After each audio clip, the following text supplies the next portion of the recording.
ছবি আঁকার এই পদ্ধতিটি দেখলে আপনিও অবাক হবেন। সংখ্যা দিয়ে ছবি আঁকার এই পর্বে আমরা প্রথমে একটা ইউ দিয়ে নিলাম। ইউর বাম পাশে আমরা একটু বাড়িয়ে নিয়ে এখানে নিচের দিকে এরকম দাগ দিয়ে দিলাম। এরপরে নিয়ে আসলাম এরকম ঘাড়ের লাইন কিছু ভাঁজ ভাঁজ করে সামনে দিয়ে দিলাম এরকমভাবে। এরপরে মাথা থেকে এই নিচ পর্যন্ত লাইন টেনে নিয়ে আসলাম। এরপরে যে দাগ রয়েছে সেখান থেকে একটা লাইন টেনে নিচে নিয়ে আসলাম এবং নিচে আরও ভাঁজ ভাঁজ করে কতগুলো লাইন দিয়ে দিলাম। উপরের লাইনের সঙ্গে এভাবে শাড়ির পাড় আমরা দিয়ে দিলাম এবং মাঝখানে আরও কিছু ভাঁজ হবে, সেই ভাঁজের জায়গাগুলো দিয়ে দিলাম। আপনারা বুঝতে পারছেন একটা মেয়ের হাতের উপরে তার আঁচলের শাড়ি রয়েছে, সেই আঁচলের পাড় আমরা সুন্দর করে এভাবে এঁকে দিচ্ছি। এবার আমরা শাড়ির এই পাড়ে কিছু ডিজাইন করে দিচ্ছি সুন্দর করে।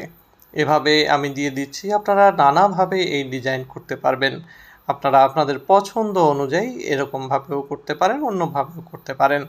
আমি বক্স করে এই পাড়ের অংশটা দিয়ে দিলাম। এবার শাড়ির মধ্যে থেকে একটা হাত এভাবে বের করে দিলাম, যাতে হাতটা সে বের করে রয়েছে, হাতটা ভাঁজ করা রয়েছে শাড়ির সঙ্গে, সেটা দেখা যাবে। অন্য পাশে এরকম তার ঘাড়ের এবং পিঠের লাইন দিয়ে দিলাম এবং ব্লাউজের সীমান্তটা এভাবে এঁকে দিলাম। কোমরের লাইনটা এখান থেকে বের করে নিয়ে আসলাম এবং সেখানে আমরা এখানে শাড়ির একটা দাগ দিয়ে দিলাম। এরপরে শাড়ির যে ভাঁজ করা অংশ নিচের দিকে থাকবে সেই অংশটা দিয়ে দিলাম। মেয়েটি হেঁটে যাচ্ছে এরকম একটা দৃশ্য আমাদের আজকে আঁকতে হবে। তো এটি কিন্তু বেশ সহজ কৌশলে আমরা ইউ থেকে শুরু করে আস্তে আস্তে নিয়ে আসছি। এভাবে কৌশল মাফিক যদি আপনারা আগান তাহলে কিন্তু খুব সহজেই আপনিও আঁকতে পারবেন, এমনকি আপনার বাচ্চাও এই পদ্ধতি অনুসরণ করে আঁকতে পারবে। এবার আমরা একটা পা দিয়ে দিচ্ছি, যে পাটি সে পেছন থেকে উঁচু করে সামনের দিকে নিয়ে যাবে এবং সামনে আরেকটি পা আমরা দিয়ে দিচ্ছি এবং এই পাটি সে সামনের দিকে ফেলেছে এরকম মনে হচ্ছে। এরপরে শাড়ির কিছু ভাঁজ আমরা এভাবে দিয়ে দিব, কোমরের লাইনেও এভাবে আমরা কতগুলো ভাঁজ দিয়ে দিলাম এবং আরেকটা ঘাড়ের লাইন বের করে নিয়ে আসলাম এবং এখান থেকে একটা হাত যে সামনের দিকে রয়েছে সেই হাতটা আমরা এঁকে দিয়ে তার পিঠে আমরা আরেকটা দাগ দিয়ে দিলাম।